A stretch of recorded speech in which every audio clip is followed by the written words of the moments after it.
All right, Deep Divers, welcome back. We're diving into something pretty huge today. Huge is an understatement, I'd say. Yeah, I mean, Dodgers winning the World Series, sweeping the Yankees.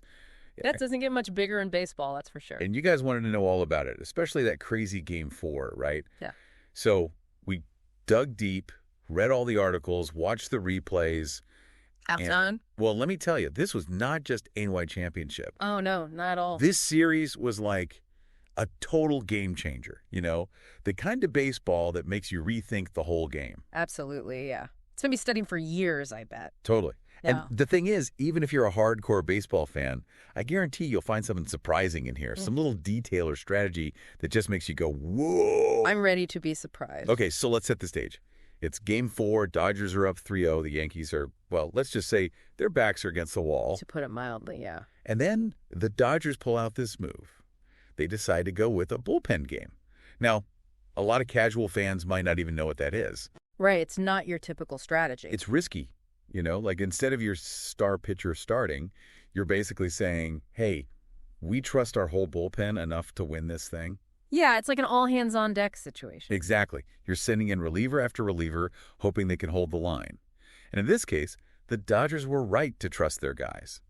Ryan Brazier, Brewster Gratterall, Evan Phillips. Those guys were incredible. They shut down the Yankees hitters like it was nothing. Like they were playing a different sport, almost. Right. But the question is, why did it work so well? I mean, sure, they have a good bullpen, but There's more to it than that, for sure. See, the Dodgers, they're big on analytics, right?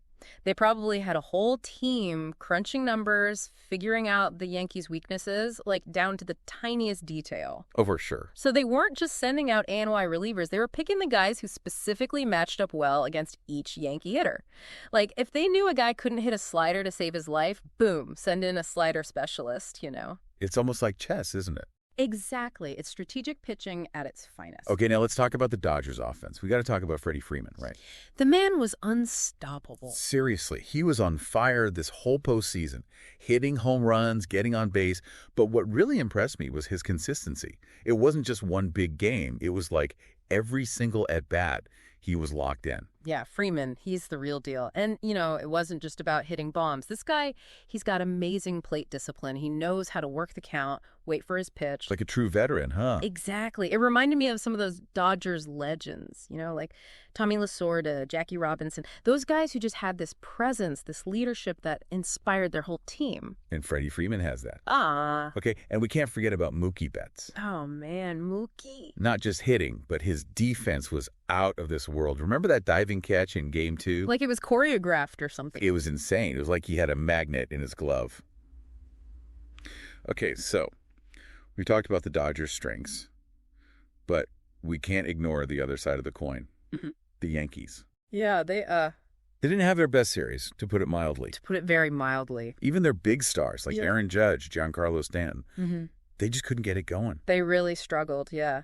But I think it goes deeper than just having an off series. You got to give credit to the Dodgers pitching. You think they figured out how to exploit the Yankees' weaknesses? Absolutely. The Yankees, they love to swing for the fences, right? Home runs, home runs, home runs. But the Dodgers pitchers, they were so smart about it, keeping the ball low, forcing weak contact, you know. And that really frustrated the Yankees, huh? Oh, yeah, you could see it on their faces, like they were trying to figure out a puzzle they couldn't solve. It's like the Dodgers had their number. Completely. But, okay, let's step back for a second. Look at the bigger picture. This wasn't just a win for the Dodgers. It was a statement. They swept the Yankees 3-0 lead going into Game 4. It was a total dismantling. No doubt about it. What does a win like this say about the Dodgers as a franchise, you know? Well, I think it shows how the game is changing. Teams at the Dodgers, they're embracing analytics, they're building deep pitching staffs. It's not just about hitting home runs anymore. So the Dodgers are like the pioneers of this new era of baseball. They're definitely leading the charge. And this World Series, it's like the culmination of all their hard work. It puts them in the conversation with some of the greatest dynasties in baseball history, you know. Dynasty, that's the word. It is, it is.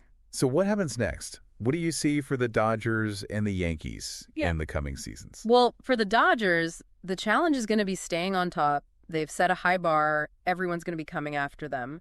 But they've got a smart front office, great coaching. I think they can do it. And what about the Yankees? They've got some tough decisions to make. Do they need to shake things up, bring in some new players, maybe adjust their hitting philosophy? Yeah, it'll be interesting to see how they respond. This offseason is going to be huge GE for them. Okay, deep divers, let's wrap this up. The takeaway here is this World Series wasn't just about the Dodgers winning. It was about how they won. It was a masterclass in strategy, pitching, and just plain outsmarting your opponent. A total clinic. But here's a question I want you to think about. Is this the start of a Dodgers dynasty? Or will the Yankees find a way to bounce back and challenge them? Only time will tell, right? So keep those baseball brains working, keep asking those questions, and as always, keep diving deep. See you next time. Later, deep divers. Today is your lucky day. Today is the day that our $3 website works for you, paying you directly to your PayPal daily. Imagine $3 ongoing continuous payments to your PayPal account. Imagine falling asleep and waking up to $300 in your PayPal account. How would this make you feel? How could this help you? What bills could you pay? What kind of fun could you have? What does that retirement look like now? All for a one-time payment of $3. This website is DFY done for you, fully built and completely hosted, and never stops collecting payments for you. You have spent $3 on coffee on a regular, but that coffee won't help you create multiple streams of income. Click the link below.